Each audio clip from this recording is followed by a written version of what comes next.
loi, Monsieur le secrétaire exécutif du SILS, Monsieur le président de l'AFD, Monsieur le président du conseil d'administration du ROPA,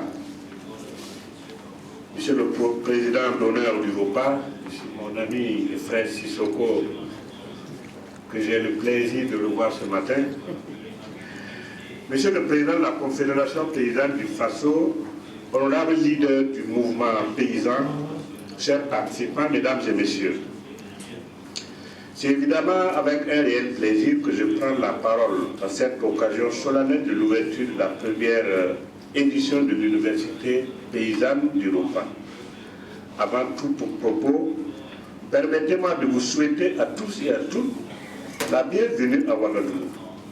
Puisse votre séjour dans notre chère capitale vous être agréable sur tous les plans. Je voudrais ensuite remercier sincèrement l'ensemble du ROPA et particulièrement le conseil d'administration d'avoir porté son choix sur le pays des hommes intègres pour abriter cette première édition de l'Université paysanne. Que Dieu et la terre du Burkina Faso bénissent les premiers pas du nouveau-né afin qu'il grandisse et fasse la fierté de notre région et du mouvement paysan ouest africain.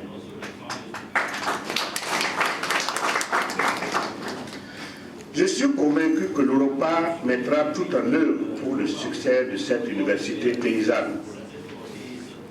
L'université paysanne fait partie des initiatives majeures que vous mettez en œuvre et en cohérence avec les objectifs de votre plan quinquennal 2012-2016. Elle est une concrétisation des services rendus à ses membres dans le domaine de la formation et de renforcement de leurs capacités. Elle a pour noble ambition de permettre aux producteurs de mieux produire pour nourrir les populations de l'Afrique de l'Ouest, notre région. Il vous souviendra que l'université paysanne était prévue pour se tenir initialement en novembre 2013. Certes, de petites difficultés ont prévalu à ce qu'elle se tienne aujourd'hui.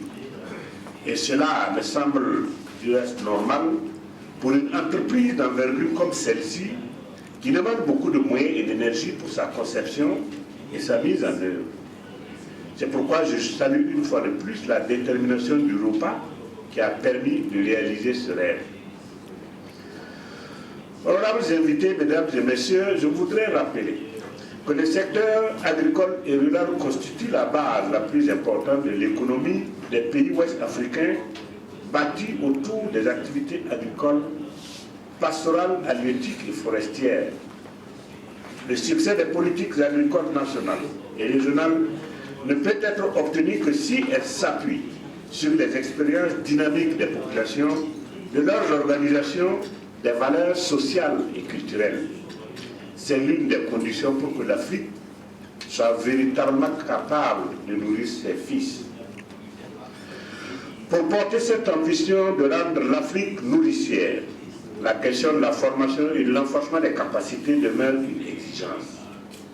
En effet, parler de la formation et de l'enforcement des capacités, c'est parler de l'homme, qui est l'élément central de tous les processus de changement qui devront concourir à moderniser notre agriculture.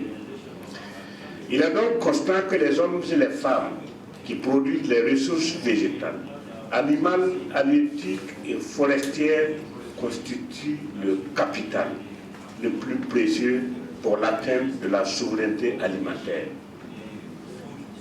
Honorables invités, chers participants, la formation est un élément essentiel du processus de modernisation de l'agriculture et partant des exploitations familiales qui en sont le noyau dur.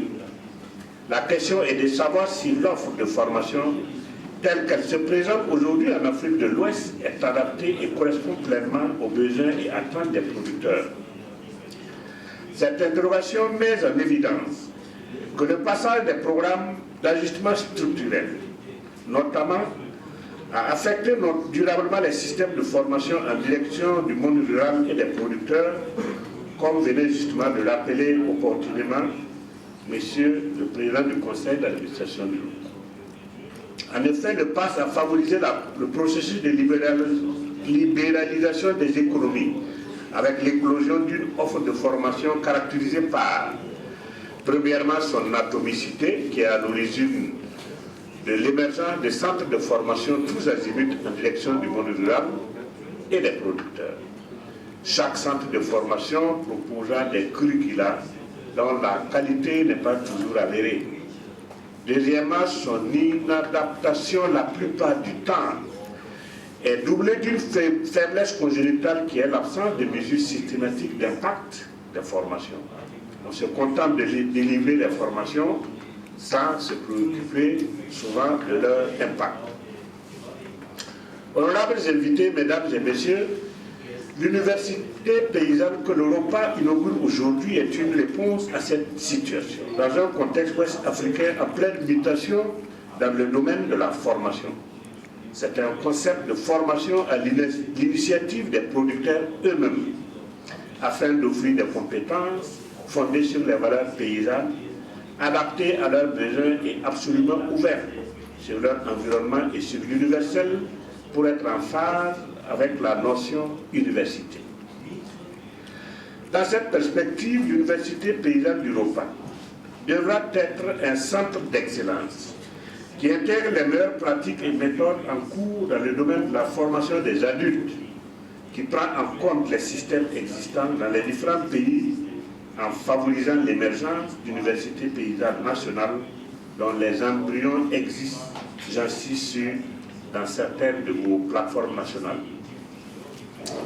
Cette initiative s'inscrit dans le cadre de la politique du Burkina Faso, la politique agricole, évidemment, et je puis vous assurer du soutien du gouvernement qui œuvre inlassablement au renforcement des capacités productives des exploitations agricoles. Honorables invités, mesdames et messieurs, au nom du gouvernement du Burkina Faso et à celui de mon département, je voudrais saluer une fois de plus cette initiative d'envergure qui doit absolument se perfectionner au fur et à mesure dans les éditions à venir. Aussi, je ne saurais terminer mon propos sans prodiguer mes encouragements à persévérer pour que cette aventure s'inscrive dans la durée et fournisse à chaque édition une masse de plus en plus importante de formateurs au profit du développement agricole. Plein succès à la première édition de l'Université paysanne, longue vie à l'Université paysanne du Lopa. Sur ce, je déclare ouverte la première édition de l'Université paysanne du Lopa. Merci de votre aimable attention.